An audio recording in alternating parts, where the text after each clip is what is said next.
Hello, Beta Ji. As you are familiar, we were discussing the chapter Constitutional Design from the 9th Standard Political Science book, and I have uploaded the two videos on this chapter.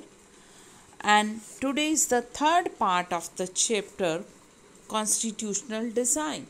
So, we are going to discuss the guiding value of Indian Constitution. Indian constitution की कौन कौन सी guiding, ठीक है, जिन्होंने हमें guide किया वो ऐसी कौन कौन सी वैल्यूज़ थी, that we are going to discuss. और in this book we shall study the exact provision of the constitution on different subject. अलग अलग सब्जेक्ट के ऊपर इंडियन कॉन्स्टिट्यूशन की कौन कौन सी प्रोविज़न है वो हम पढ़ेंगे एट दिस स्टेज. अब हम लोग let's begin by understanding the overall philosophy. अब ओवरऑल फिलॉसफी क्या है इंडियन कॉन्स्टिट्यूशन की, इसमें हम लोग ये बेसिकली स्टडी करेंगे. ओके बेटा, अभी इस इंडियन कॉन्स्टिट्यूशन की ओवरऑल फिलॉसफी हम लोग चेक करने जा रहे हैं. So of what our constitution, की हमारा कॉन्स्टिट्यूशन है क्या. We can do this in two ways. हम लोग इसको दो तरीके से जान सकते हैं. We can understand by reading the views of some of our major leader in our constitution. जो मेजर लीडर हैं हमारे कॉन्स्टिट्यूशन के, उनके व्यूज़ देखे. But it is equally important to read what the constitution says about its own philosophy. But constitution को read करके खुद ही पता कराएं कि ये कॉन्स्टिट्यूशन क्या कहता है और उसकी फिलॉसफी क्या है. This was what preamble of Indian constitution does. हमारी इंडियन कॉन्स्टिट्यूशन का प्रीएम्बल भी क्या कहता है. प्रीएम्बल मीन्स है, preamble, you people know preamble is an introduction to the constitution. Firstly let's check जो लीडर क्या कहते हैं. दुर्गा बाई देशमुख, जिन्होंने मेन कॉन्स्टिट्यूएंट असेंबली के मेंबर थे, that's what we are discussing.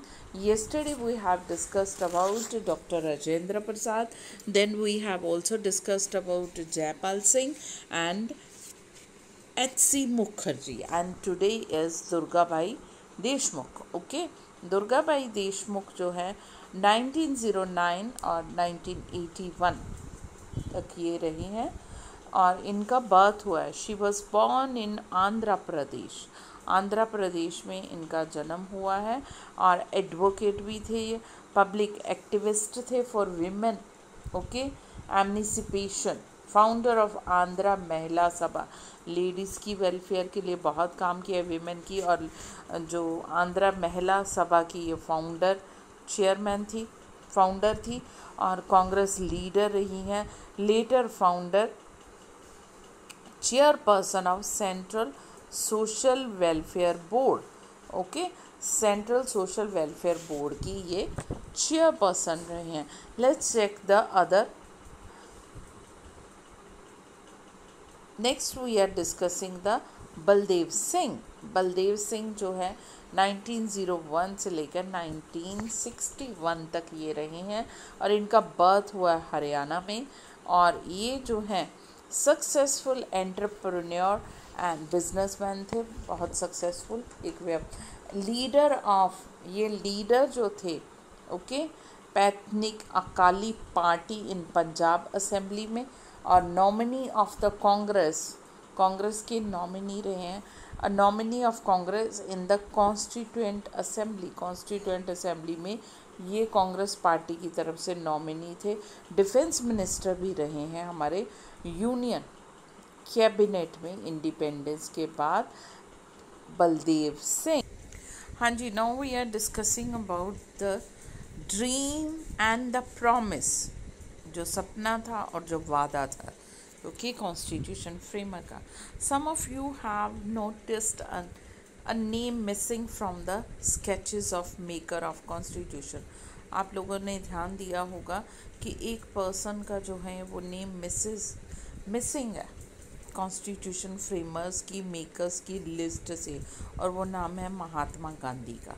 Mahatma Gandhi जो थे वो कॉन्स्टिट्यूएंट असेंबली के मेंबर नहीं थे। ओके बेटा, Mahatma Gandhi was not the member of constituent assembly yet. उन देवर ओके बहुत से मेंबर जो थे कॉन्स्टिट्यूएंट असेंबली के, जो उनके विजन को फॉलो करते थे, विजन उनकी विचारधारा को, उनके व्यूज़ को। ओके, ईयर्स अगो, बहुत सालों पहले, राइटिंग इन हिज मैगजीन, उन्होंने अपनी भी मैगजीन में लिखा है कि यंग इंडिया, ओके, उनकी मैगजीन थी यंग इंडिया, जो उन्होंने 1931 में प्रिंट की, और अपनी मैगजीन में लिखा है he had split out what he wanted the constitution to do.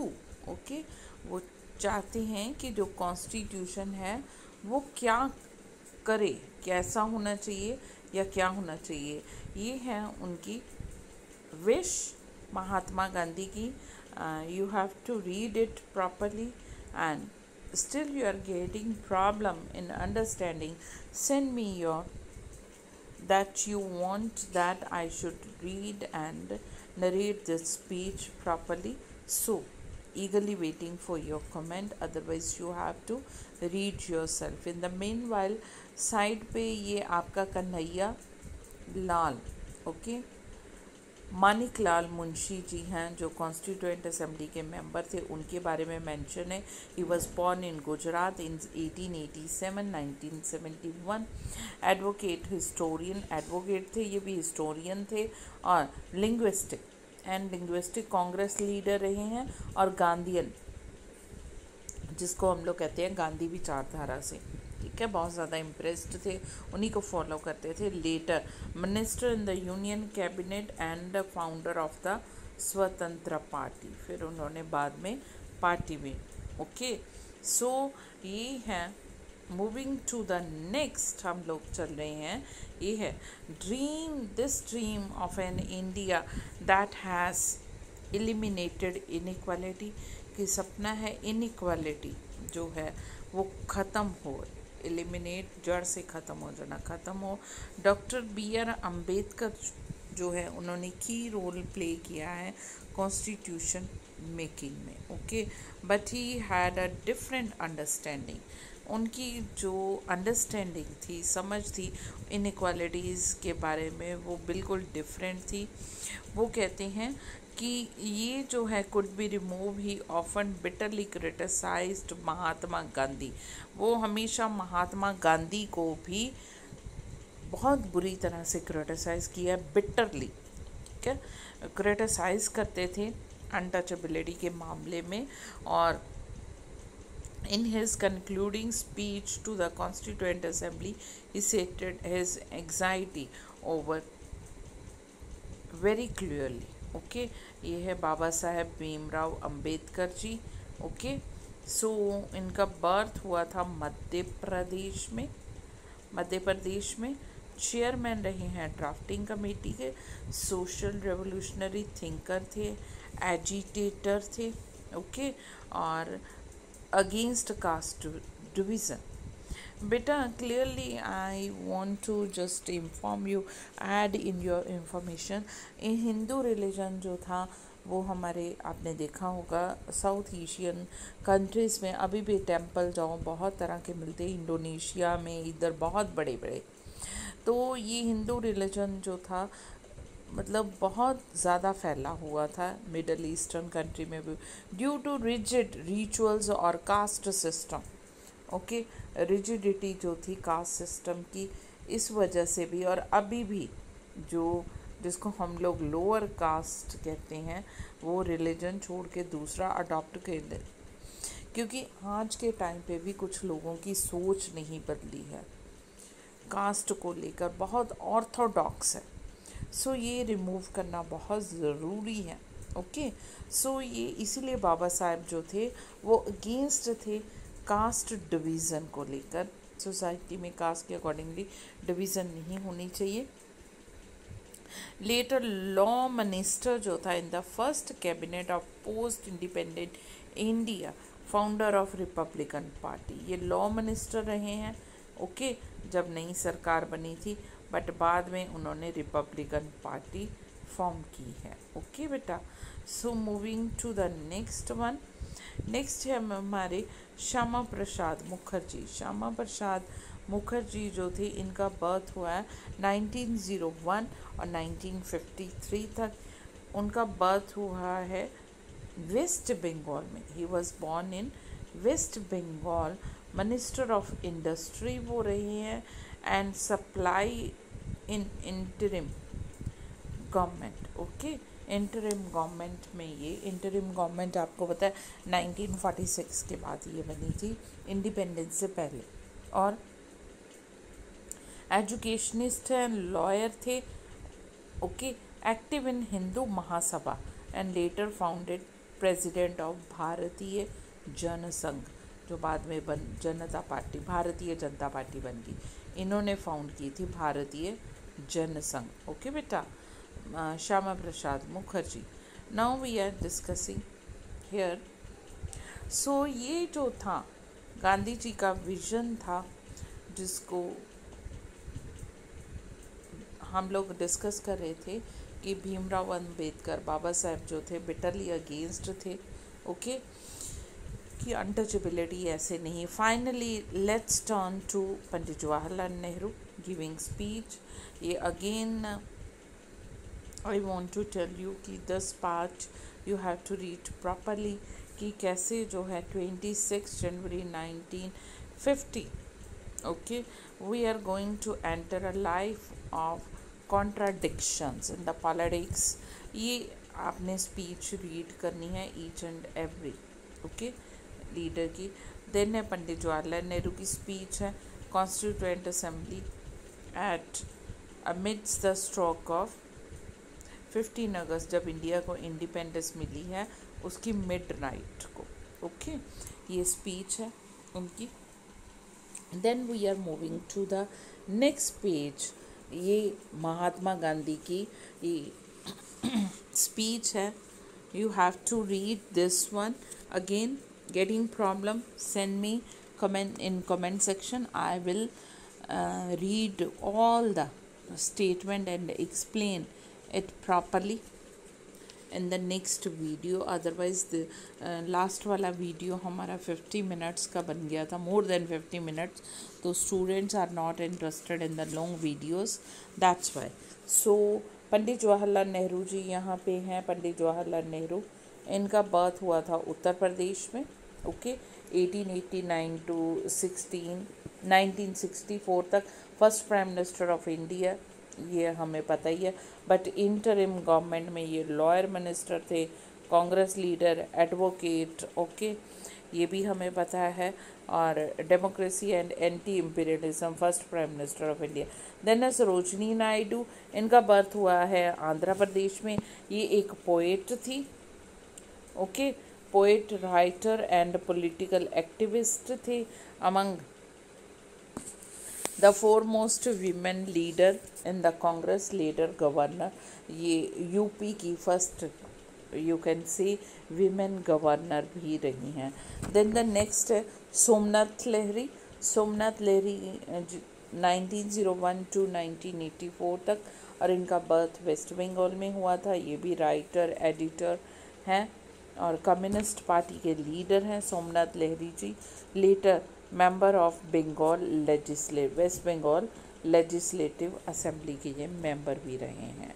Okay बेटा, now we are moving towards the next page, philosophy. Okay, philosophy of the constitution we are discussing. The values that inspire and guided the freedom struggle, जो values जिसने हमें guide किया freedom struggle movement के दौरान भी और बाद में भी, what turned nurtured by it formed the foundation for Indian democracy. और वो किस तरह से नर्चर होती रही और इंडियन डेमोक्रेसी के लिए एक फाउंडेशन बनी है, foundation for the Indian democracy. These values were embed in the preamble, ये जितनी भी वैल्यू हैं वो हमारी इंडियन कॉन्स्टिट्यूशन के प्रीएम्बल ऑफ इंडियन कॉन्स्टिट्यूशन सारे के सारे हमारे प्रीएम्बल में हैं। दे गाइड ऑल द, इन्होंने गाइड करे ऑल द आर्टिकल्स, ओके, सारे के सारे आर्टिकल्स जो हैं इंडियन कॉन्स्टिट्यूशन के उसके बारे में। द कॉन्स्टिट्यूशन बिगिन, हमारा कॉन्स्टिट्यूशन स्टार्ट हो रहा है विद द शॉर्ट स्टेटमेंट, एक छोटे सी स्टेटमेंट है, बेसिक वैल्यूज़ हैं। This value is called preamble to the constitution, ये है preamble to the constitution. Taking inspiration from American model, हमने अमेरिकन मॉडल से ये इंस्पिरेशन ली है। Most country in the contemporary world have chosen to begin there, आजकल के contemporary, आजकल के टाइम पे जितने भी मोस्ट ऑफ द कॉन्स्टिट्यूशन वो स्टार्ट हो रही है, बिगिन हो रही है विद द प्रीएम्बल, ओके। तो हमारा भी कॉन्स्टिट्यूशन एक प्रीएम्बल से है।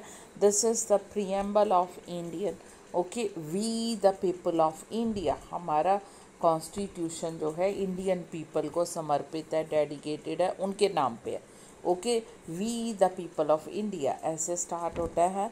Of the United States, we the people of the, पहले यूनाइटेड स्टेट था, अब इंडिया, ओके, ये सारा है।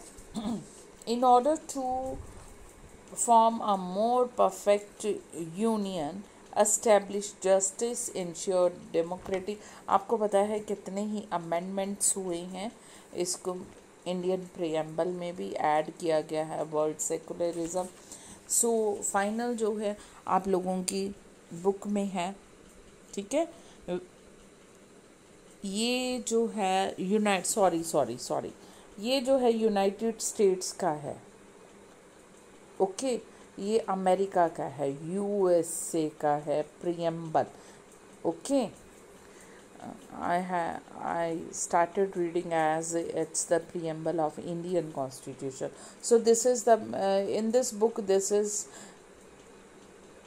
ये सारे प्रीएम्बल आपको इसलिए दिए गए हैं ताकि आप लोग देख सको कि दुनिया के जितने भी डेमोक्रेटिक कंट्री या कॉन्स्टिट्यूशन है वो एक प्रीएम्बल से स्टार्ट हो रही है। ये पहला प्रीएम्बल है यूएसए का, United States of America.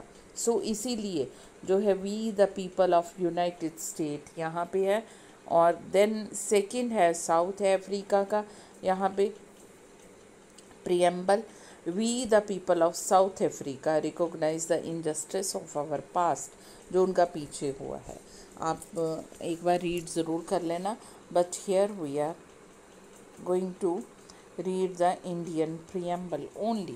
Moving to the next page, हमारे इंडिया का constitution.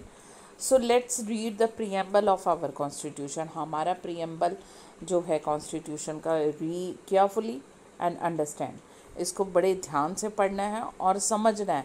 The meaning of each and every की वर्ड्स, जो भी इसके की वर्ड्स हैं उनको ध्यान से हमने, ठीक है, अंडरस्टैंड करना है, पढ़ना है। प्रीएम्बल ऑफ, ये कॉन्स्टिट्यूशन का जो प्रीएम्बल है, रीड लाइक अ पोएम, इसको पोएम की तरह रीड करना है, okay. It contains the philosophy, ये प्रीएम्बल जो है ये फिलॉसफी इसमें होती है कॉन्स्टिट्यूशन की, एंटायर मतलब पूरे के पूरे कॉन्स्टिट्यूशन की फिलॉसफी है जिस पर ये बना है। It provide a standard to examine and evaluate, ये जो है एक स्टैंडर्ड है, एक, हाँ जी बेटा, it contains the philosophy on which, ये फिलॉसफी जिसके ऊपर हमारा इंडियन पूरा का पूरा इंडियन कॉन्स्टिट्यूशन बना हुआ है। और it provide a standard to examine evaluate any law and action of the government, कोई भी लॉ गवर्नमेंट बना रही है या कोई भी एक्शन लेती है वो हमारा कॉन्स्टिट्यूशन जो है स्टैंडर्ड एग्जामिन करता है। Whether it's good or bad, it's the soul of the Indian to find out whether it's good or bad. But ये हमारे कॉन्स्टिट्यूशन की क्या है, एक आत्मा है जिसको हम लोग कहते हैं, okay. Let's read the constitution just like a poem. You have to read, we the people of India having, you will read like this, okay. मेरी कोई पोइटिकल लाइन नहीं है, म्यूज़िकल लाइन नहीं है, ना मेरी आवाज़ है musical, so you will read yourself. I want to add here कि सेकुलरिज्म वर्ड है ये अमेंडमेंट, और इंडियन प्रीएम्बल का भी यू कैन से अमेंडमेंट्स हुए हैं. कौन कौन से हुए, कितनी बार हुए हैं, ये आप लोग चेक करोगे, यू विल चेक आउट. अब ये आ जाइए साइड पे जो हमारे प्रीएम्बल में है. पहला है प्रीएम्बल में we the people of India. इसका मतलब है the constitution has been drawn up and enacted by the people of India. ये कॉन्स्टिट्यूशन जो है वो इंडियन पीपल ने ही बनाया है, उन्हीं ने ड्रॉ किया थ्रू देयर रिप्रेजेंटेटिव, अपने रिप्रेजेंटेटिव के द्वारा, यानी कि द्वारा मीन्स उनके थ्रू उन्होंने चुने हैं अपने रिप्रेजेंटेटिव, अपने व्यूज़ एक्सप्रेस किए, उसी से बनाया गया है. And not handed down to them by a king or any outsider power. और ये कॉन्स्टिट्यूशन जो है इनको किसी राजा ने नहीं ज़बरदस्ती उनके ऊपर थोपा या किसी बाहर के कंट्री, बाहर की पावर में. इसीलिए जो है कॉन्स्टिट्यूशन के शुरू में we the people of India, यानी कि इंडियन पीपल ने ही ये बनाया है कॉन्स्टिट्यूशन, और वही ये पूरा करें. देन सेकेंड जो हम लोग हमारे इंडियन कॉन्स्टिट्यूशन में है सॉवरन. अब सॉवरन हम लोग डिस्कस करने जा रहे हैं. सॉवरन मीन्स ये होता है कि people have supreme right to make decision on internal as well as external matter. Okay, no external power can dictate the government of. Means कि इंडिया अब फ्री है, इंटरनली और एक्सटर्नली अपने फैसले खुद लेगा, किसी के दबाव में आकर नहीं, और ना ही कोई हमें प्रेशराइज करेगा, ना ही हमें कोई ऑर्डर देगा. इसको कहते हैं sovereign. Internally and externally. Internally अपने घर के कंट्री के अंदर के मैटर, एक्सटर्नली मीन्स बाहर के कंट्री के साथ डील करना है. वी आर टोटली फ्री, जैसे हमारे कंट्री के लिए भला वैसे ही डील करेंगे. अब थर्ड हम लोग डिस्कस करें सोशलिस्ट. सोशलिस्ट जो हैं वो है वेल्थ, पैसा जो है जनरेट होता है. Wealth is generated socially and should be shared equally in the society. Society में जो भी पैसा इक्वली डिवाइड हो, ये ना हो कि इंडस्ट्रियलिस्ट बहुत ज़्यादा रिच और गरीब मज़दूरों का हक मार के, ठीक है. सो ऐसा नहीं, हर एक को उसका शेयर मिले, और ये ना हो गरीब बहुत ज़्यादा गरीब और अमीर बहुत ज़्यादा अमीर हो रहे, ऐसा नहीं. Government should regulate the ownership of the land and industry to reduce the socio economic equality. ये जो है गवर्नमेंट, ये बेटा यूएसएसआर में था कि गवर्नमेंट के कंट्रोल में सारी होनी चाहिए इंडस्ट्रीज़ और सारी की सारी लैंड, और वो सब में इक्वली डिस्ट्रीब्यूट करें ताकि इनइक्वालिटीज़ रिमूव हो. इंडिया में इतना नहीं, initially we have adopted. Then next हम लोग डिस्कस करने जा रहे हैं दैट इज़ सेकुलर. ये हमारे मेंशन है ना सेकुलर, ये हम लोग डिस्कस करने जा रहे हैं सेकुलर. अब सेकुलर जो है सिटीज़न हैव कंप्लीटेड, ये हमारा सेकुलर जो है बाद में अमेंडमेंट में ऐड किया गया था, अमेंडमेंट करके. सिटीज़न जो है कंप्लीट फ्रीडम है इंडिया में रहने वाले ईच एंड एवरी पर्सन को कि वो किसी भी रिलीजन को फॉलो करे, but there is no official religion. But कोई भी ऑफिशियल रिलीजन नहीं होगा. Government treat all religious believe and practices with equal respect. Government जो है हर रिलीजन को इक्वल रिस्पेक्ट देगी और इक्वली ट्रीट करेगी, किसी के साथ कुछ ज़्यादा नहीं. और हर पर्सन जो है वो टोटली फ्री है किसी भी रिलीजन को प्रोफेस, प्रोपोगेट एंड बिलीव करने के लिए. ये सारी की सारी टर्म्स आपने केयरफुली मेमोराइज करनी है. And after understanding, after reading and understanding you have to memorise. The next term is democratic. Okay, democratic का क्या है? इंडिया जो है एक डेमोक्रेटिक फॉर्म ऑफ गवर्नमेंट है जहाँ पर इक्वल पॉलिटिकल राइट्स हैं कॉमन पीपल के पास, और कॉमन पीपल जो है अपने रूलर्स को खुद इलेक्ट करते हैं, और रूलर जो है अकाउंटेबल है, रिस्पॉन्सिबल है, आंसरेबल है. The government is run according to some basic rules. Government जो है वो रूल करेगी अपनी तानाशाही या अपनी मर्जी से नहीं हम चुनेंगे, तो ठीक है, वो कॉन्स्टिट्यूशन के accordingly. This is the amendment बेटा which I was telling you about which I was okay. The terms socialist and secular were added in the preamble to 42nd constitutional amendment in 1976. Okay beta, you have to memorize this.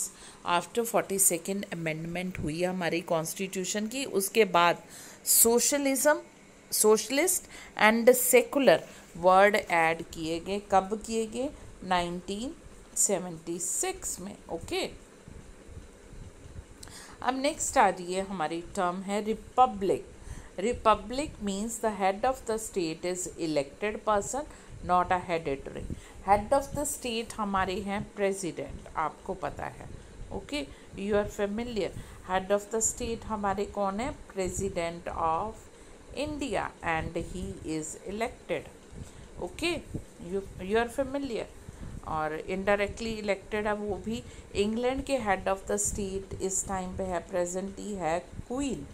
Okay, और वो elected नहीं है, आपको पता है, हेडिटरी। सो वो Republic नहीं है, इंग्लैंड नहीं है, but India is a Republic क्योंकि हेड ऑफ द स्टेट जो है दैट इज़ प्रेसिडेंट, इलेक्टेड है। अब नेक्स्ट हमारी टर्म है जस्टिस। जस्टिस जो है वो citizen can not be discriminated, लोगों के साथ भेदभाव नहीं किया जाएगा on the ground of caste, religion and gender. Caste, religion और जेंडर, धर्म के, और जेंडर मीन्स लड़का है लड़की, उसके अगेंस्ट, उसके बेसिस पे किसी के साथ कोई भेदभाव नहीं किया जाएगा। सोशल इनइक्वालिटीज़, जो समाज में जितनी भी इनइक्वालिटीज़ हैं, ओके, असमानताएं, उनको रिड्यूस, कम किया जाएगा। और government should work for the welfare of all, सबकी भलाई के लिए गवर्नमेंट काम करेगी, specially disadvantages group. Okay, then moving to the next one we are discussing, that is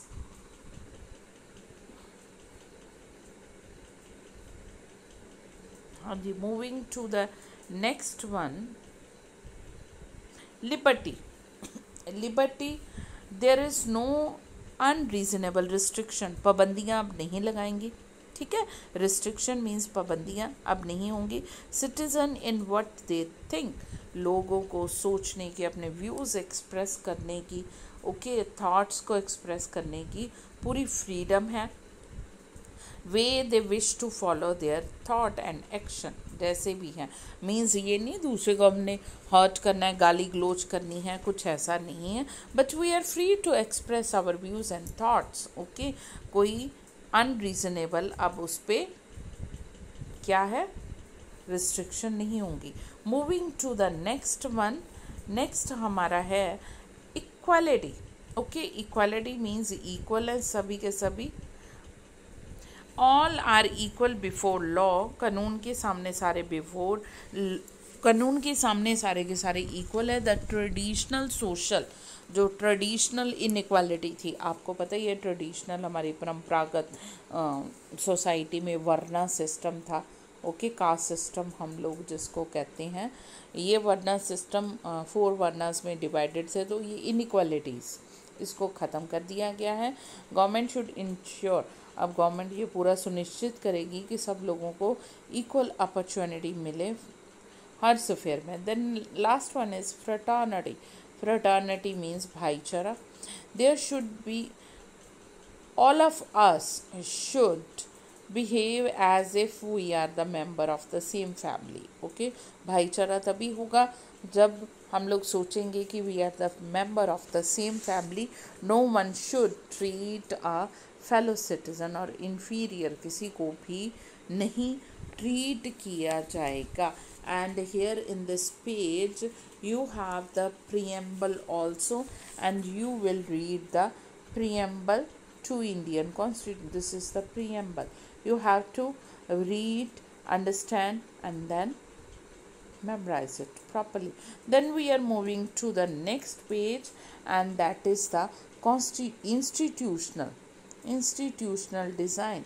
अलग अलग तरह के इंस्टीट्यूशन हैं हमारे कॉन्स्टिट्यूशन में डिज़ाइन किए गए. A constitution is not merely a statement of value and philosophy. एक कॉन्स्टिट्यूशन जो है वो वैल्यू और फिलॉसफी से नहीं है. Constitution is mainly about the embodying these values into institutional arrangement. अलग अलग जो institutional arrangement हुई हैं वो हम लोग नेक्स्ट चैप्टर में institution working of institution last chapter है. ओके इसका और नेक्स्ट में डिटेल में पढ़ेंगे ईच एंड एवरी इंस्टीट्यूशन के बारे में. ये अरेंजमेंट जो है प्रॉपर है, वैल्यूज़ उसमें प्रॉपर हैं. Okay so much of the document called constitution of India is about these arrangement. ज़्यादातर हमारा कॉन्स्टिट्यूशन जो है इसी इंस्टीट्यूशनल डिज़ाइन के बारे में है, कैसे इंस्टीट्यूशनल अरेंजमेंट की गई है. ज़्यादातर हमारा कॉन्स्टिट्यूशन जो है मच ऑफ कॉन्स्टिट्यूशन का डॉक्यूमेंट इसी के बारे में डिटेल में हमें डिस्कस करता है. It is a long detail document. हमें पता ही है इंडिया का कॉन्स्टिट्यूशन जो है one of the lengthiest constitution in the world है, डिटेल है. Therefore it need to be amended quite regularly to keep update. Okay तो अमेंड होना भी जैसे जैसे टाइम बदल रहा है उसके साथ आपको पता है इंसान की भी नेचर बदलती है, हर चीज़ बदलती है. तो इंडियन कॉन्स्टिट्यूशन भी जो है वो बदलेगा, बदलता रहा है और चेंज होता रहा है. और इसीलिए अमेंडमेंट्स जो है रेगुलरली होते रहते हैं ताकि ये अपडेट रहे, ओल्ड फैशन जिसको हम लोग कहते हैं, या दोबारा से ना बनाना पड़े. सो चेंज हो रहा है. Those who crafted the Indian Constitution felt that it has to be accordance to the people aspiration and changes in the. जिन्होंने बनाया था कॉन्स्टिट्यूशन उनको इस बात का पता था कि टाइम टू टाइम इसका चेंज होना, लोगों की फीलिंग को समझना, उनके अकॉर्डिंगली उनकी आशाओं के, उनकी इच्छाओं के और सोसाइटी की चेंज के साथ साथ चेंज होना बहुत ज़रूरी है. उन्होंने इसलिए ये प्रोसीजर रखा. They didn't see it as sacred, static and unalterable. Alteration मतलब चेंज होना, अल्टर मतलब चेंज हो जाना. अनअल्ट्रेशन लॉ मतलब जिसको, अनअल्टरेबल लॉ मतलब जिसको चेंज नहीं किया जा सकता. ओके सो ये didn't see it as sacred. ये इतना पवित्र नहीं कि जैसे हमारी हर एक धर्म की रिलीजियस बुक है, सेक्रेड बुक्स है, उनको हम चेंज नहीं कर सकते. ओके चेंजेस नहीं. बट कॉन्स्टिट्यूशन इतना भी पवित्र नहीं है कि हम लोग चेंज ना कर सकें. इसको स्टैटिक भी नहीं, स्थिर भी नहीं है और अनअल्टरेबल भी नहीं है. इसमें चेंजेस होते रहेंगे. सो प्रोविजंस इनकॉर्पोरेट की गई चेंजेस के लिए टाइम टू टाइम इसमें चेंजेस करने. कैसे? These changes are called constitutional amendment. इन्हीं चेंजेस को बोला गया है कॉन्स्टिट्यूशनल अमेंडमेंट. ओके कॉन्स्टिट्यूशन में जो परिवर्तन किए जाएंगे. अब कॉन्स्टिट्यूशन जो है डिस्क्राइब करता है institutional arrangement in a very legal language. बड़ी कानूनी भाषा है. हम आम लोग अगर इसको पढ़ेंगे फर्स्ट टाइम तो बिल्कुल ही नहीं समझ लगेगा. If we read the constitution for the first time तो हमें तो बिल्कुल ही नहीं कुछ ये क्या है, it's quite difficult to understand. समझ ही नहीं पाएंगे हम लोग. Basic institutional design is not difficult to understand like any constitution. Okay जो इंस्टीट्यूशनल डिज़ाइन है हम लोग जर्नल स्टडी करें, देखें तो समझना कोई मुश्किल नहीं है. Indian constitution lay down the procedure. Indian constitution में ये प्रोसीजर है, मेथड है for choosing person to govern the country. एक पर्सन को कैसे चुनना है ताकि वो कंट्री को गवर्न करे. मेनली तो प्राइम मिनिस्टर है ना, पीएम जिसको हम लोग बोलते हैं शॉर्ट में, कि उनको कैसे चुना जाएगा जो पूरी कंट्री को चुनाया. ये हमारे कॉन्स्टिट्यूशन में ही लिखा हुआ है. It defines who will have how much power to take the decision. अब हमारे कॉन्स्टिट्यूशन में ही ये क्लियरली लिखा है कि किसके पास कितनी पावर होगी और कौन कौन से डिसीजन ले सकता है. आई हैव टोल्ड यू कि our Indian each and every government in the world have three organs: first legislature, second executive, and third is judiciary. Okay. अब लेजिस्लेचर यानी कि पार्लियामेंट कौन से फैसले लेगी, एग्जीक्यूटिव यानी कि prime minister and councils of minister कौन से फैसले, जुडिशरी यानी कि सारी की सारी कोर्ट्स ये कौन से फैसले लेगी, ये क्लियरली मेंशन किया गया है. ओके. और ये कॉन्स्टिट्यूशन जो है लिमिट भी लगाता है गवर्नमेंट पर कि एक बार जीत गई है तो ये नहीं है कि पावर एब्सोल्यूट पावर है, पूरी मेजॉरिटी है, जो मर्जी करें 5 साल के लिए उसको कोई नहीं रोक सकता. Not at all. वो अपनी मर्जी से कुछ नहीं कर सकते. कॉन्स्टिट्यूशन के अकॉर्डिंगली ही उनको वर्क करना पड़ेगा. Specially right to the citizen that can not be violated. जो फंडामेंटल राइट्स हैं हमारे उनको वो वायलेट नहीं कर सकते. रिमेनिंग 3 चैप्टर्स के बारे में इसी में हम लोग डिटेल में डिस्कस करेंगे. वर्किंग ऑफ इंडियन कॉन्स्टिट्यूशन कैसे कैसे काम करे, क्या है, और ये we shall look at the some of the constitutional provision जो हैं हर चैप्टर में हम लोग डिटेल में डिस्कस करेंगे. नेक्स्ट चैप्टर में how democratic politics but okay ये सारा का सारा हम लोग that's all. Salient features of institutional design ये भी है, ये हम लोग ओके नेक्स्ट चैप्टर्स में कवर करेंगे और कुछ एक 10th स्टैंडर्ड में. That's all for today. But still you have any problem, send me your problem in comment section. That's all. I hope you understood each and every